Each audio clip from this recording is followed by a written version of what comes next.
বাজে সকাল 8:30। কিরকম অন্ধকার দেখো, বাইরের অবস্থাটা দেখো।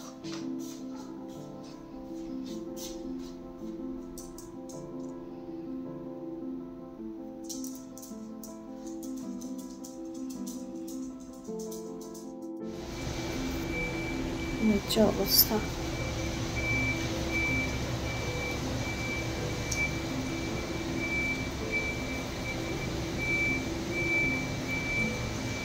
জল জমে গেছে,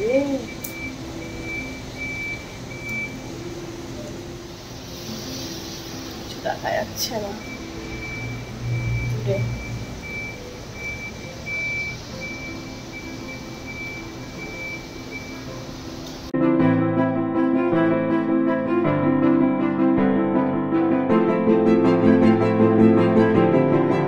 good morning, welcome back to my channel little things everyday by Gargi. তোমরা কেমন আছো? আমরা এখানে মোটামুটি ভালোই আছি। উদ্দালকের শরীরটা মাঝে খারাপ হয়েছিল, এখন আস্তে আস্তে রিকভার করছে। যেরকম নর্মাল ফ্লু ব্যাকটেরিয়াল ইনফেকশন হয় আর কি, সেরকম একটা ইনফেকশন হয়েছিল। একটু সিভিয়ার টাইপেরই হয়ে গেছিলো, খুব কষ্ট পেয়েছে 7 দিন। তো 7 দিন বাড়ি থেকেই কাজ করেছে, অফিস যেতে পারেনি, এরকমই অবস্থা হয়েছিল। তো তারপরে এখানে ডাক্তার কনসাল্ট করে এখানে হসপিটালে গেছিল, হসপিটালে কনসাল্ট করে সেই ওষুধ খেয়ে আপাতত মোটামুটি একটু রিকভার হয়েছে। তো সেই সব গল্প তোমাদেরকে পরে শোনাবো। এখানকার হসপিটালে যাওয়ার, দুবাইয়ে হসপিটালে যাওয়ার অভিজ্ঞতা কীরকম সেই গল্প উদ্দালক তোমাদের সাথে আজকে শেয়ার করবে। তো এই হলো আমাদের আপডেট। আর শনিবার দিন তার শরীর খারাপের উপরেই আমরা গেছিলাম লুসির জন্য ভ্যাকসিনেশন করাতে। লুসির ভ্যাকসিনেশনের ডেট ছিল আর কি, তো সেটা করাতে। তো সেই অভিজ্ঞতা নিয়ে একটা আলাদা করে ব্লগ পোস্ট করব, তো তোমরা দেখতে পাবে যে আমরা এখানে ভ্যাকসিনেশন প্রসেসটা কীরকম। তো এই হচ্ছে গিয়ে আমাদের আপডেট। আর আমরা উইকেন্ডটা মোটামুটি এরকম অসুস্থ খাবার দাবার, হেলদি খাবার এইরকমভাবেই কাটিয়েছি আর কি। তো সেরকম এক্সাইটিং কিছু হয়নি। তোমরা বলো তোমরা কেমন আছো আজকে, তোমরা উইকেন্ড কেমন কাটালে?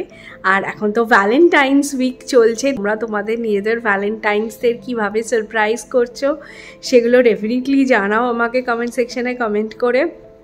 আমিও পোস্ট করছি নানান রকমের শর্টস, লাভ রিলেটেড, সেলফ লাভ রিলেটেড অনেক কিছু শর্টস পোস্ট করেছি। যারা শর্টস দেখছো না তারা আমার শর্টস সেগমেন্টে গিয়ে লেটেস্ট শর্টসগুলো সব দেখো, তাহলে কেমন লাগলো সেগুলো কমেন্ট করে আমাকে ডেফিনেটলি জানিও। কিন্তু এখন বাজে সন্ধ্যে 7টা, কন্টিনিউয়াস বৃষ্টি পড়ছে বিকেলের পর থেকে আবার, মানে এরকম সত্যি ভাবিনি।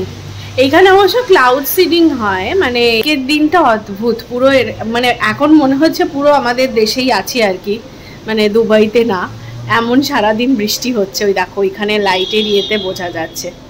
আজকে আমরা লুসিকেও বারান্দা আসতে দিইনি, তার কারণ হচ্ছে ওর যেহেতু ভ্যাকসিনেশন হয়েছে, 2 দিন ধরে খুব উইক হয়ে আছে, তো সেই জন্য ঠান্ডা লেগে যাবে, তাই জন্য বারান্দাতেও আসতে দিইনি। বেচারি খুব দুঃখ করে বসে আছে ঘরের মধ্যে। বাট এই হচ্ছে আজকের অবস্থা, তোমাদের সাথে সেটাই শেয়ার করলাম। তারা আলসিফের দিকটা দেখি কি অবস্থা হয়ে আছে। হ্যাঁ, ভালোই বৃষ্টি পড়ছে,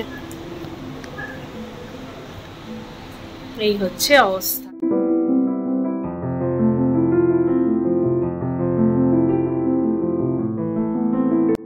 আজ সারাদিন তেমন রান্না করার প্রয়োজন পড়েনি, কারণ উইকেন্ডে মোটামুটি রান্নাগুলো সারাই ছিল। সকালবেলা শুধু একটা পেঁপের তরকারি বানিয়ে ফেলেছি, ব্যাস। আর মোটামুটি রান্নাঘরে বিশেষ ঢুকতেও হয়নি। এত বৃষ্টি পড়ছে আর ওয়েদারটা গ্লুমি হয়ে আছে যে কিছু করতেও ইচ্ছে করছে না, আর তেমনি ঠান্ডাও লাগছে। ঠান্ডা হলে না আমি একটুখানি অলস হয়ে যাই, কি আর বলবো, মানে দুঃখের কথা আর কি। যাই হোক, আগামীকাল থেকে উদ্দালকের অফিস, প্রায় 7 দিন পর ও শরীর খারাপ সারিয়ে আর কি অফিস যাবে, তাই সেই জন্য সমস্ত প্রিপারেশনসগুলো আমি আগে থেকে করে রাখছি, যাতে সকালবেলা উঠে না মানে মুশকিলে পড়ে যেতে হয় আর কি।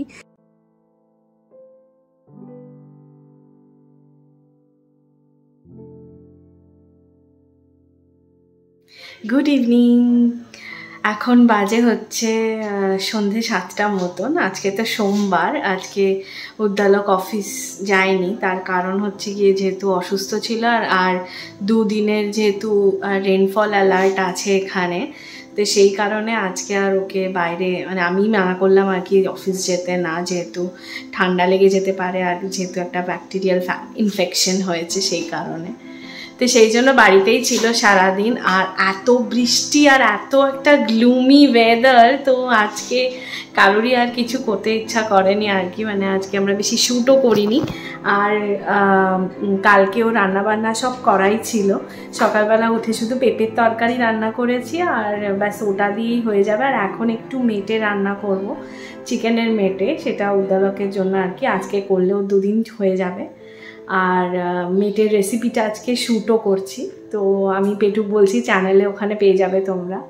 তো সেটার জন্যই এখন সন্ধ্যেবেলা এইটুকু করছি। আর অ্যাডভান্সে লুচির সমস্ত 2 দিন 3 দিনের জন্য খাবারের প্রিপারেশনগুলো করে রাখলাম, শুধু সবজিটা সেদ্ধ করব, এই মেটেটা রান্না হয়ে গেলেই ব্যাস, তাহলে লুচিরও 2 দিনের রান্না হয়ে থাকবে।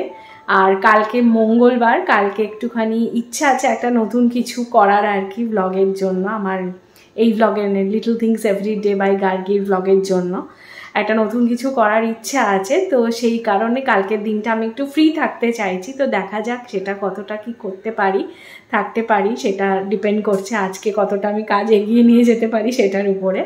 তো আমার তো খুব এক্সাইটেড লাগছে, তো চলো তোমরাও দেখতে থাকো। আর আজকে সন্ধেবেলায় আর কি করছি সেগুলো তোমাদের সাথে শেয়ার করছি।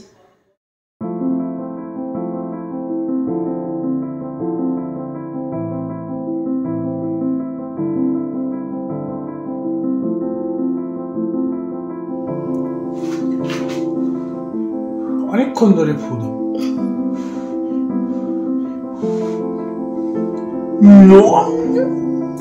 তেজো, কেন ওকে ডাকো বলো তো?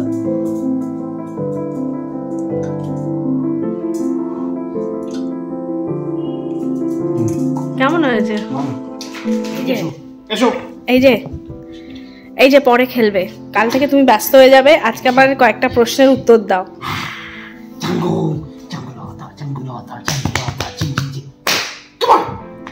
1 নম্বর, তুমি যে সেদিনকে অ্যাস্টারে মেডিকেল চেক আপে গেলে তোমার অসুস্থতার জন্য, সেখানে গিয়ে অ্যাস্টারে গেছিলে প্রথম কথা। দুবাইতে অ্যাস্টার একটা বিশাল বড় মেডিকেল সার্ভিস হসপিটাল, তোদের প্রচুর স্টোরস আছে, প্রচুর ইয়ে আছে। তো সেখানে গিয়ে তোমার কিরকম অভিজ্ঞতা হলো? ফার্স্টে গিয়েই কি করতে লাগে সেটা বলো। রেজিস্ট্রেশন যেমন নর্মাল আমাদের ইন্ডিয়াতে হয়, সেখানে গিয়ে রেজিস্ট্রেশন করাতে হলো না, এখানে এমিরেটস আইডি লাগে, ইন্স্যুরেন্স কার্ড লাগে। আচ্ছা, এমিরেটস আইডি আর ইন্স্যুরেন্স কার্ড লাগালো, তারপরে কত পেমেন্ট খরচ হলো ওখানে? বললো আপনার নেক্সট ইয়ার আছে, আর কিছু লাগবে না। আচ্ছা, তো ইন্স্যুরেন্সে ওটা কভার্ড হয়ে গেছে। দিয়ে তারপর তোমাকে অ্যাসাইন করলো একজন ডাক্তারের কাছে, তাই তো? হ্যাঁ। তো সেই ডাক্তারের কাছে গিয়ে কিরকম কি হলো? তার আগে একটা রুমে নিয়ে গেল, ওজন নিল, ব্লাড প্রেশার নিল, হাইট নিল, নিয়ে বললো বসো। তারপরে একটু বারে ডাক্তার ডাকলো। ডাক্তার দেখে তোমাকে দেখে বল, আর যে ব্লাড টেস্ট গুলো করালো ওটা কি ডাক্তারই সাজেস্ট করলো? তোমার যে টেস্টিং গুলো হলো সেটা কি ডাক্তারই তোমার ইনিশিয়াল চেক আপ করে তারপর সাজেস্ট করলো নাকি? হ্যাঁ, ডাক্তারই সাজেস্ট করেছে। ব্লাড টেস্ট করতে বলেছে, এক্সরে করতে বলেছে, 5 রকমের ওষুধ দিয়েছে। 5 রকমের ওষুধ দিল। আচ্ছা ঠিক আছে, ওষুধগুলো খেয়ে তোমার তো 4 দিন 5 দিন খাওয়া হয়ে গেল, কিরকম ফিল হচ্ছে সেটা বলো। ঘুম পায়? হ্যাঁ, ওই কাপ সিরাপটার জন্য শিওর ঘুম পায়, এক্সপেক্টরেন্ট আছে নিশ্চয়ই। আচ্ছা, তারপর সেকেন্ড দিন, তারপর তো ফার্স্ট দিনে হয়ে গেল, সেকেন্ড দিন তুমি রিপোর্ট আনতে গেলে, রিপোর্ট তোমাকে এমনি দিয়ে দিল, ওই রিসিপ্টটা দেখাতেই রিপোর্ট দিয়ে দিল, তাই তো? না, রিপোর্ট লাস্টে দিল, আগে ডাক্তারের কাছে নিয়ে গেল, তার আগে আবার প্রেসার মাপলো। আগে প্রেসার, সেদিনও প্রেসার মেপেছে? আচ্ছা, আগের দিন আমার জ্বর ছিল, সেদিন জ্বর ছিল না। আচ্ছা, দিয়ে তারপর ডাক্তার বললো যে তুমি আজকে আগের থেকে অনেক ভালো আছো, দিয়ে ওই ওষুধগুলো কন্টিনিউ করতে বললো, তাই তো? 1 সপ্তাহ। আর তাহলে তুমি এখানকার মেডিকেল সার্ভিসকে কেমন রেট করবে? মানে কিরকম তোমার অভিজ্ঞতায় দুবাইয়ের মেডিকেল সার্ভিস কেমন লাগলো? মানে apart from the insurance and is covered, সেটা বাদ দিয়ে কিরকম লাগলো? আপাতত 10-এ নয়। 10-এ নয়। আর ইন্ডিয়ার থেকে ভালো লাগলো কি খারাপ লাগলো? ডিপেন্ড করে। ইন্ডিয়ার ডাক্তাররা অনেক বেশি সৌহার্দ্যমূলক কথাবার্তা বলে। We have been blessed with good doctors. এখানকার ডক্টররা বেশি কথা বলে না, যতটুকু কাজ ততটুকুই। আর তোমাকে এক্সট্রা কিছু কাজকর্ম করাতে বলেনি? এক্সট্রা মানে তোমার ধরো কিছু টেস্টিং বা কিছু এক্সট্রা, এটা কেন ওটা কেন সেটা কেন, সেসব কিছু বলো? আমার নেক্সট কেয়ার আছে, সবকিছু খাবার, সবকিছু। এই গেল হচ্ছে গিয়ে যে দুবাইয়ের মেডিকেল সার্ভিসের একটা ছোটখাটো রিভিউ আমরা দিলাম। উদ্দালককে এই প্রথমবার যেতে হয়েছে লাস্ট 1 ইয়ারে।